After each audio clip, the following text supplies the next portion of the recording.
Good morning, fathers of daughters. What's happening? What's happening? This is FMB Martin, and welcome to Grow Dad YouTube channel. Yes, sir, we are here. We are back for another live stream, fathers of daughters. I welcome you all. All fathers are welcome, regardless of your ethnic group, background, and or culture. Bienvenidos aquí, mi amigos. ¿Cómo te sientes? Hoy. Gracias. Okay, fathers. We're here for another live stream today. And fathers, what we're going to be talking about is Sharenting and the criminal justice system. And what is Sharenting? It's pretty much when parents overshare their children on social media. The exposure of sharing their children on social media. And this comes mostly from mothers of daughters, mothers of sons, mothers of kids. This is where this Sharenting is coming from. And it's a problem because it could become a criminal justice system issue. And one of the reasons why it could become a criminal justice system issue is because so many mothers are just putting their children out there for the world to see, for the world to share. Because once you start exposing your children to social media, once you start recording like I'm doing right now, I'm doing a live stream. Once it goes out to the world, we no longer own it, right? Even if I was to try to delete this live stream when I'm done, it's downloaded somewhere in the world. It's a permanent file, y'all. So whatever happens, happens, right? And we need to be aware. We need to be very, very aware, fathers of daughters, or what a lot of our mothers are doing, putting our children on social media. And there's a lot of predators out there waiting for them, right? Social media is supposed to be, depending on who's using it, it's supposed to be fun. But, you know, you got TikTok, you have Instagram, you have Facebook, all social media platforms.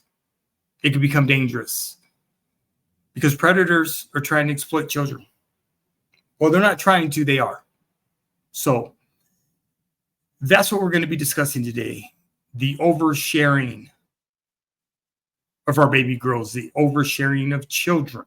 And like I said, it's mostly done by mother influencers. Excuse me, I seem to be coming down with a cold. It is almost November here in the state of Colorado, so gonna have to be getting that flu shot pretty quick here.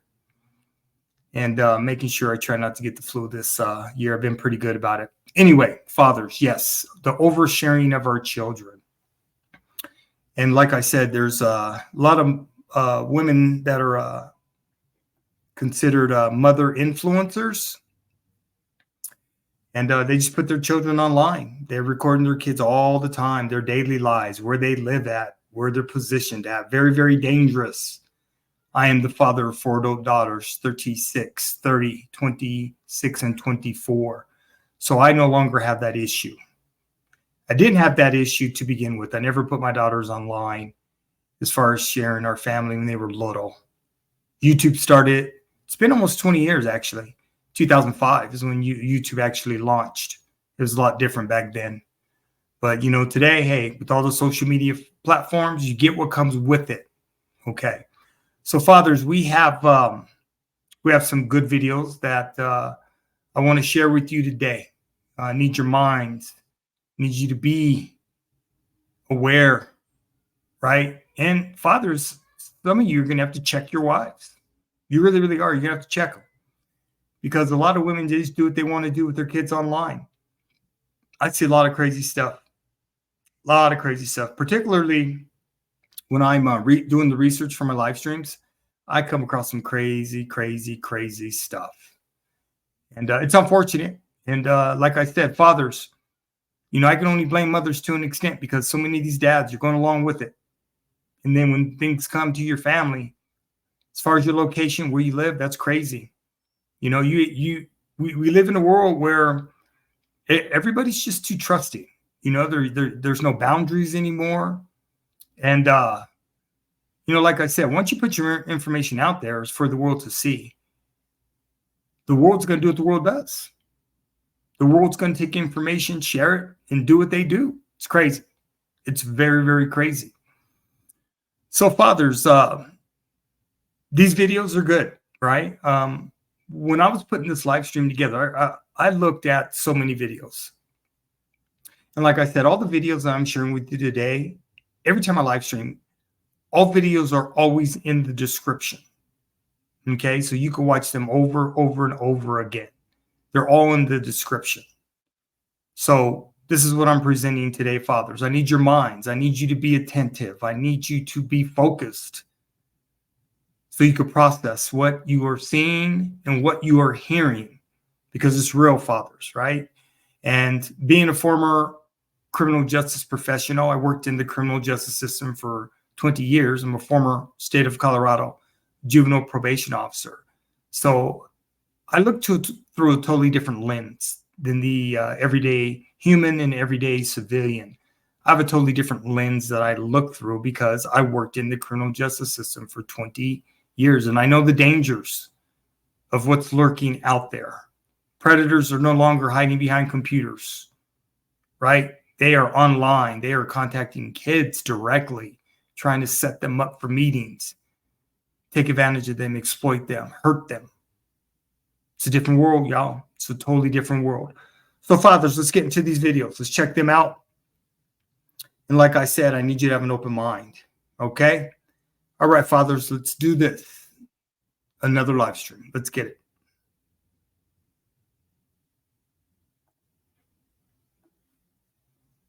My gosh, you guys, having kids is so much fun. Ruby Frankie, a Utah mom turned YouTube momfluencer who amassed 2.6 million subscribers, was known for her strict disciplinarian parenting style. My kids are literally starving. I hesitate to say this because it's going to sound like I'm like a mean barbarian, but I told the kids, I said, I'm not even going to let you eat breakfast until you get your chores done. But authorities now say that her tough love was actually child abuse.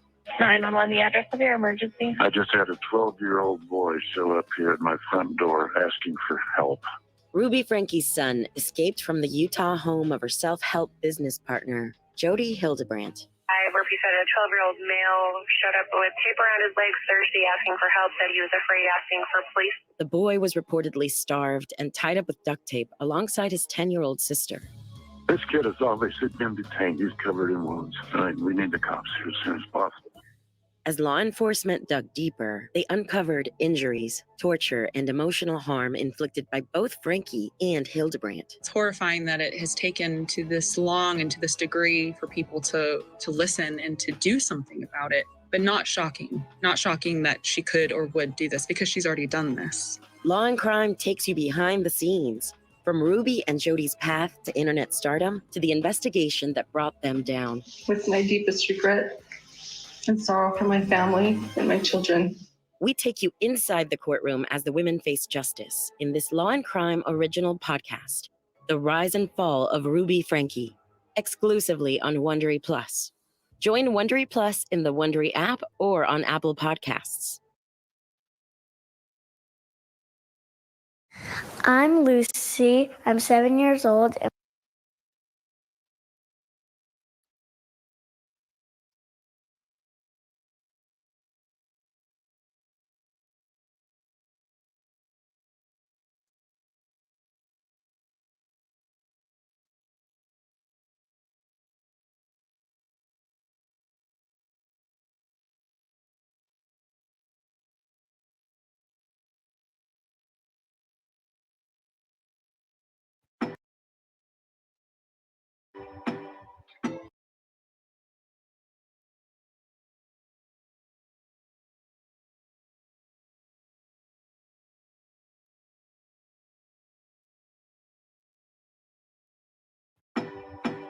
Members of the group targeted by the speculation quickly denied their involvement. At the time, Miranda issued her own denial, going live on her TikTok with her husband addressing the rumors. Our thanks to Janae. You can catch the full episode, Mom Talk Posting Perfection, on Impact by Nightline. It's streaming now on Hulu. New episodes drop every Thursday. Hi, everyone. George Stephanopoulos here. Thanks for checking out the ABC News YouTube channel. If you'd like to get more videos, show highlights, and watch live event coverage, click on the right over here to subscribe to our channel. And don't forget to download the ABC News app for breaking news alerts. Thanks for watching.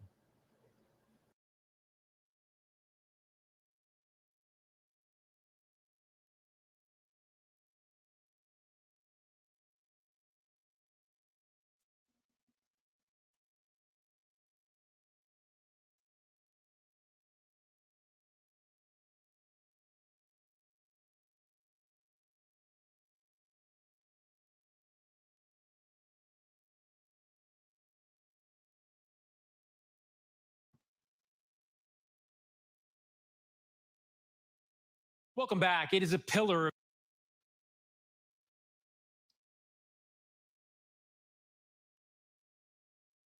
Welcome back. It is a pillar of social media, sharing proud moments, fond memories, even life updates with your friends and followers. But since the beginning of posting, some parents have been oversharing, uploading photos of their children online, coupled with intimate details. And in many cases, the kids don't have a say in what's being shared and who it's being shared with.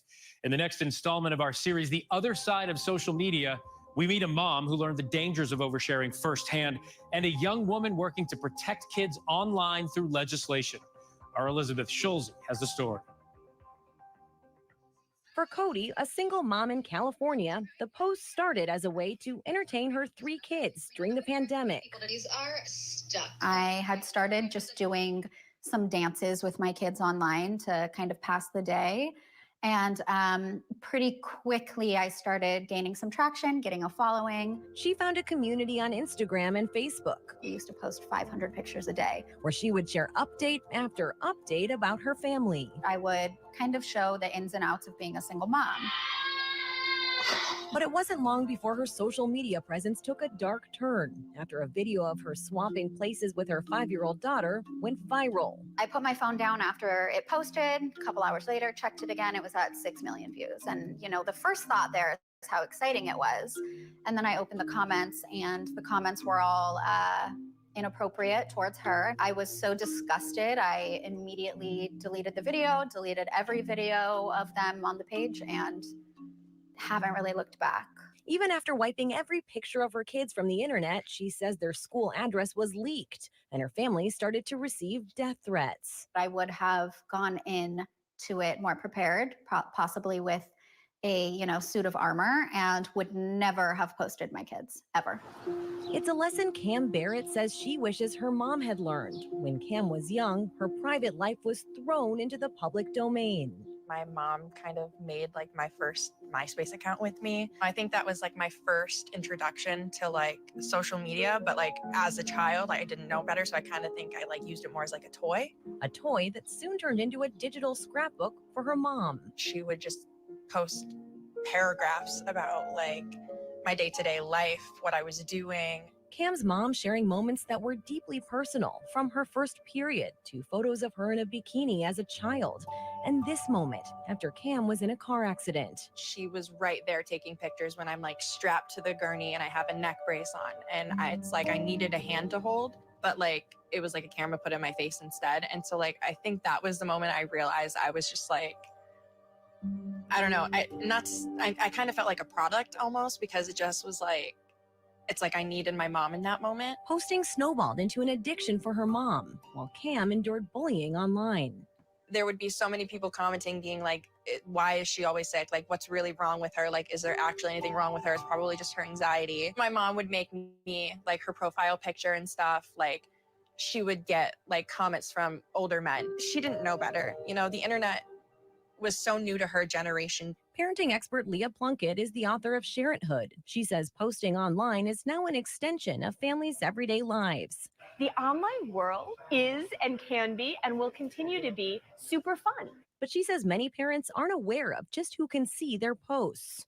You really have no reliable way as a parent, or really any user of social media, of knowing exactly which eyeballs will be on the data that is reflected in your post now or in the future. I had the opportunity to be on a podcast to talk about House Bill 1627. As the first generation of children with oversharing parents grows up, families and lawmakers are now facing the challenge of how to protect kids' privacy on the mostly unregulated internet. It's a different culture to grow up in the eye of social media, and the pressures are very different. They're much more intense. Washington State Representative Christine Reeves co-sponsored a first-of-its-kind bill seeking to regulate parenting vlogs. The bill, which is stalled in the state legislature, would allow kids to request content be taken down once they reach a certain age. Not all kids get that right or that choice to be included in these materials, and quite frankly, don't always get the explanation of what it could mean for them, the implications of it long term. Cam Barrett testified in favor of the Washington State bill. When you Google my name, simply just my first name, childhood photos of me in bikinis will pop up, and I'm terrified to have those weaponized against me again. And is now an advocate for children's privacy online. When I did get on TikTok, I had no intentions of like being a creator or being an advocate for anything. I desperately just want a second chance at life. And people were really like receptive to that. And a lot of people resonated with that. And so that's kind of how like my platform got built. If you do have to include your kids, blur their faces, show the back of them.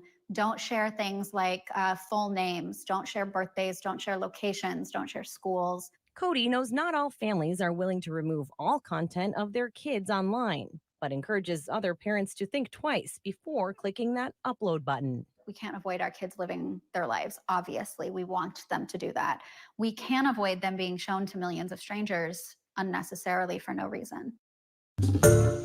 Hi, everyone. George Stephanopoulos here. Thanks for checking out the ABC News YouTube channel. If you'd like to get more videos, show highlights, and watch live event coverage, click on the right over here to subscribe to our channel. And don't forget to download the ABC News app for breaking news alerts. Thanks for watching.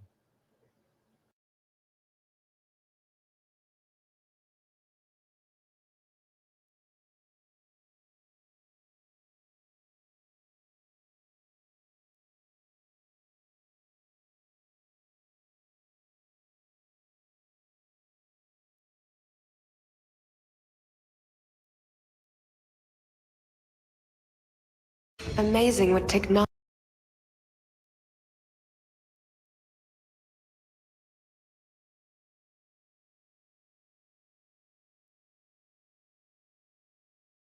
Amazing what technology can do these days, isn't it? All you need are a couple of pictures, like the ones you share on social media, where they can be taken and used by everybody.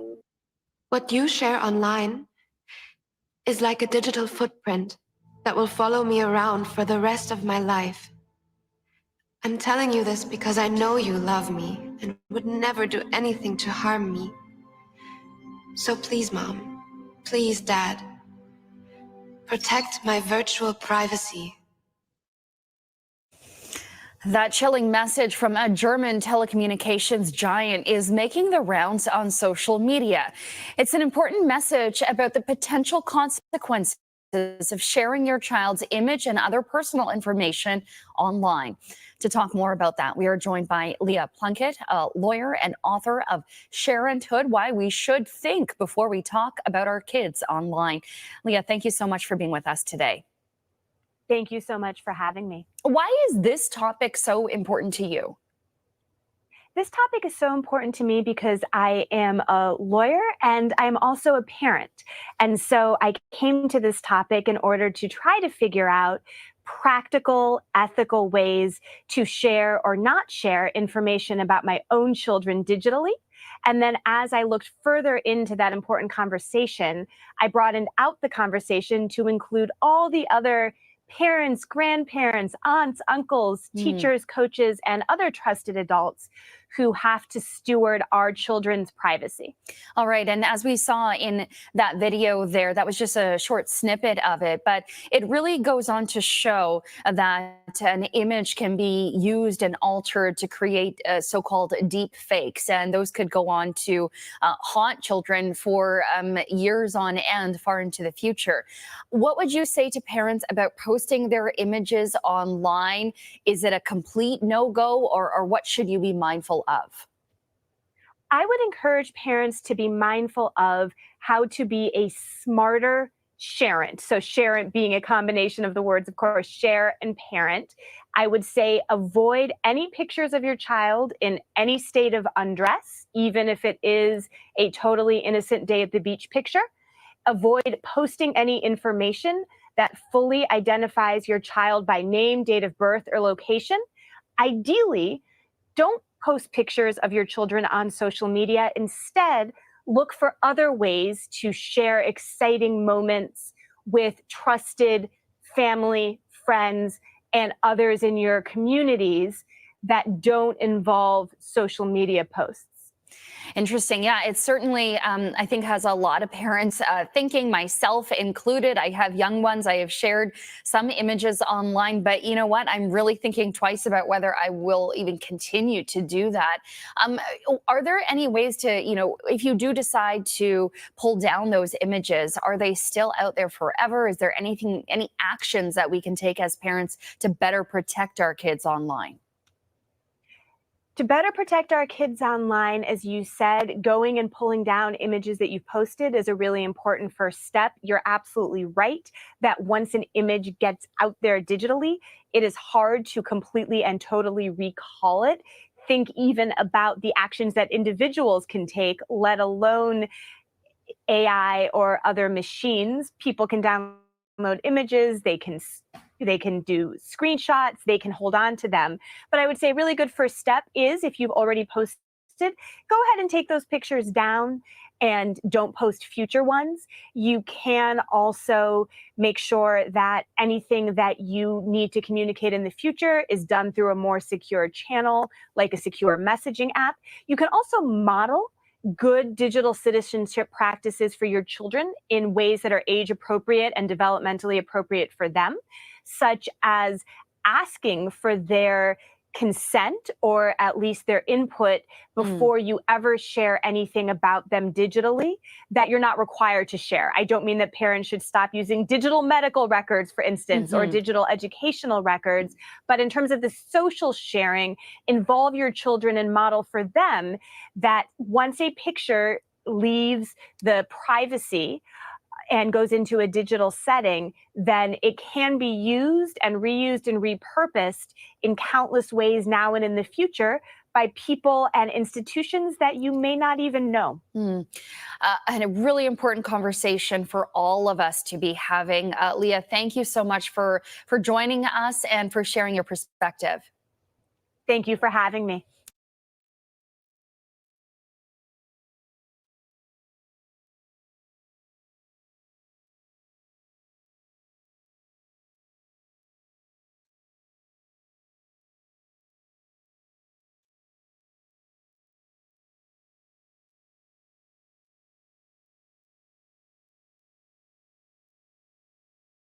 Parents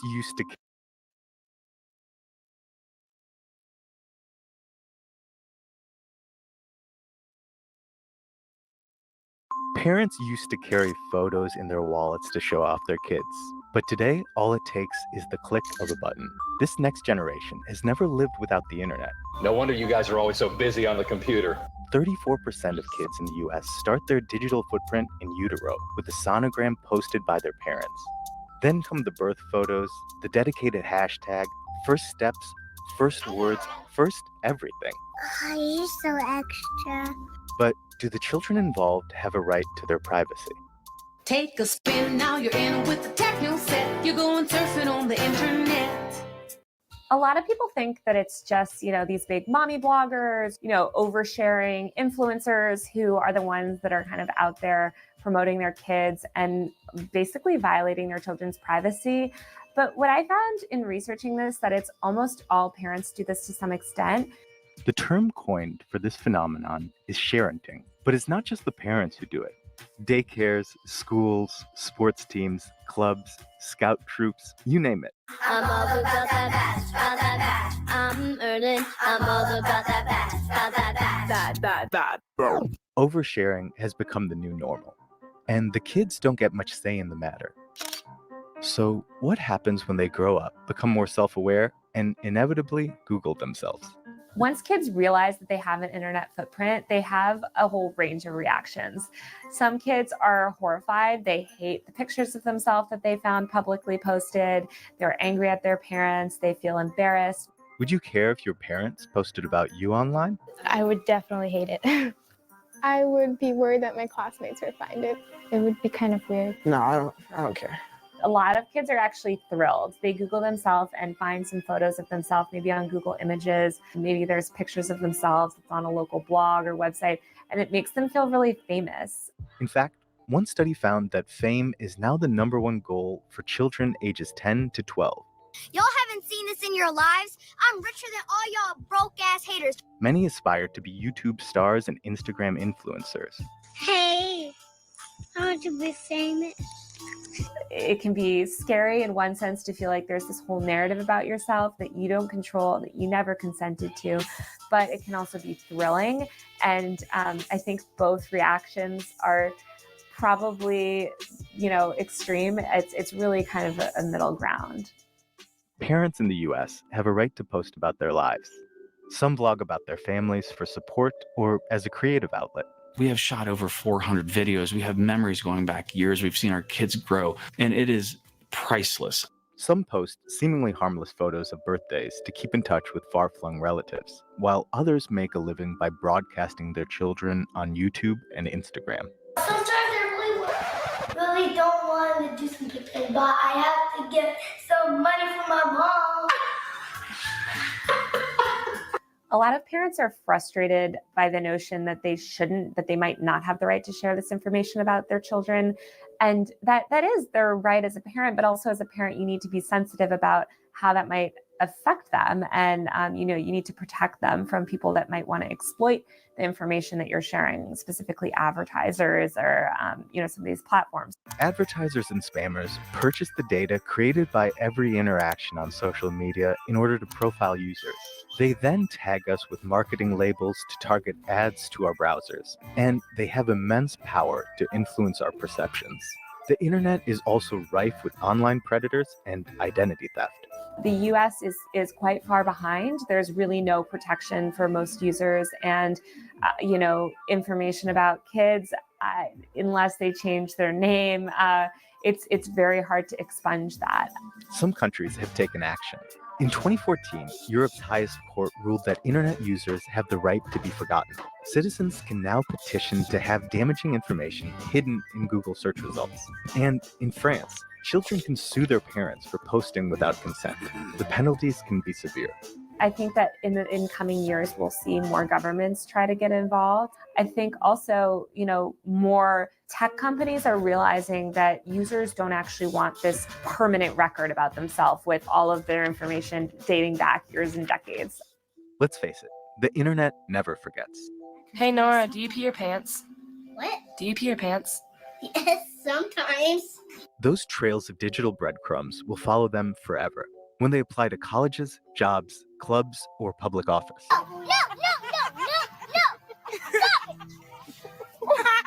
And since social media is still in its early stages, we may not yet comprehend what other impacts there might be for future generations. There are a lot of downsides to these parents overposting and oversharing, and you can end up really violating a kid's privacy, even in ways that you don't think. And so it's good for both the parents and their kids to be aware of the amount of data that's being harvested about them on the internet and try to couch that a little bit. Don't try this at home. Why not? I don't know. Mother, look what the mailman brought. Movies of us. Oh, yes, Tony, the pictures Father took. Mother, could we see them tonight? Oh, I'm afraid not, Tony. Dinner will be late tonight, Mother said, because Nancy can't help me.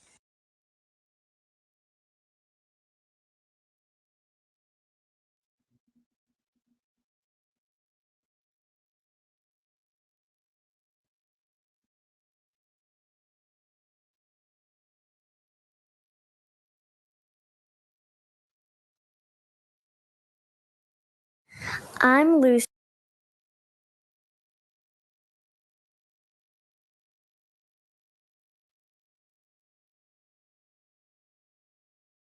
I'm Lucy. I'm 7 years old, and my mom posted pictures of me online. That's good. I'm Elmer. I'm 18 years old. My mom shares too much about me online. I'm Zoya. I'm 16 years old, and my mom shares my whole life. If you're going to be so worked up about it, then I'll take it down. But I don't agree with you, just for the record.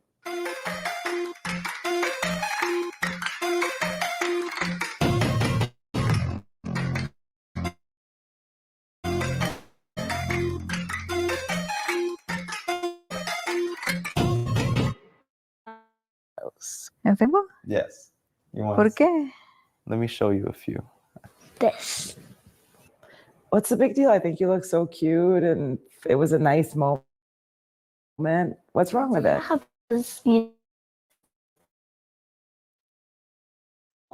No, in real life, like just think like Abu and Grandpa, like how else do they know about you guys except to see you there? You can call and FaceTime. Yeah. You can do many other stuff to see them instead of with social media. Yeah, that's true. That's a really good point. By age 5, the average kid has 1,500 photos of them online.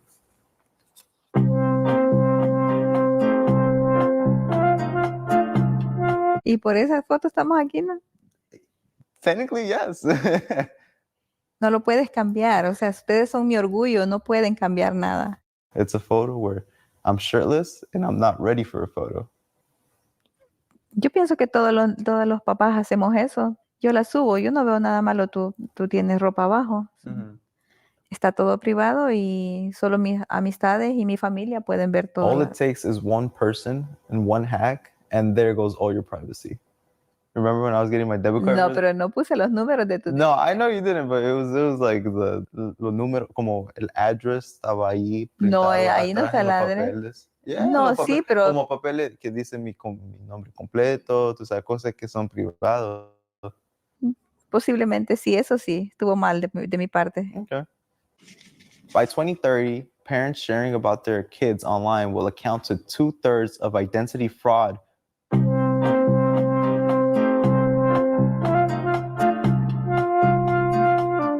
What is everybody so worried about? The sauce on the face photo, like what is it going to do that is like wrecking everybody's life in their imagination? I think the sauce on the face photo, that's just an embarrassing photo. But, the photo of me in a bathing suit, someone out there could look at my body and think something of me that I wouldn't want them to think. But you go on the beach in those clothes and strangers could take photos of you on the beach and do what they want with those photos. But you're my parent. You're my mom. Right. Yeah, I would think about that, yeah. You would. So now you would say that you would consider. Maybe. Not really. Unless we stop taking vacations together and stop having good times together, it would actually, honestly, would be depressing if I couldn't document it for Insta. If it's not on Insta, it didn't even happen. You really feel that way? Yeah, because, yeah. So do you think kids should have veto power, the ability to say, please take that down, you have to? I absolutely think that kids should have veto power. And again, it's because of how aware I am of the implications of the digital footprint that I say that. Some facts. In France, kids can sue their parents for sharing too much about them. I mean, what should I say? They just don't know what they're doing, France.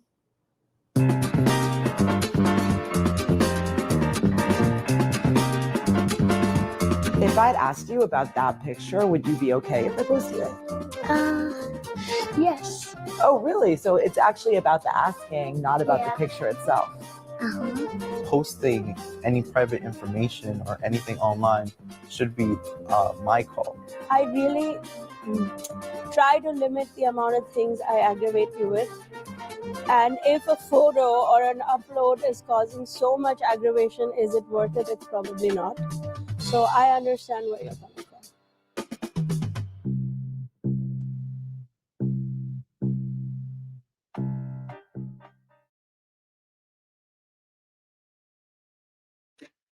Okay, fathers, those are all the videos I wanted to share with you this morning. And yeah, as you can see, some of these moms are out of control, man. Completely out of control. I'm just very grateful that my daughters are adult women. And my daughters will tell you, I recorded them birth to 18. I was always recording.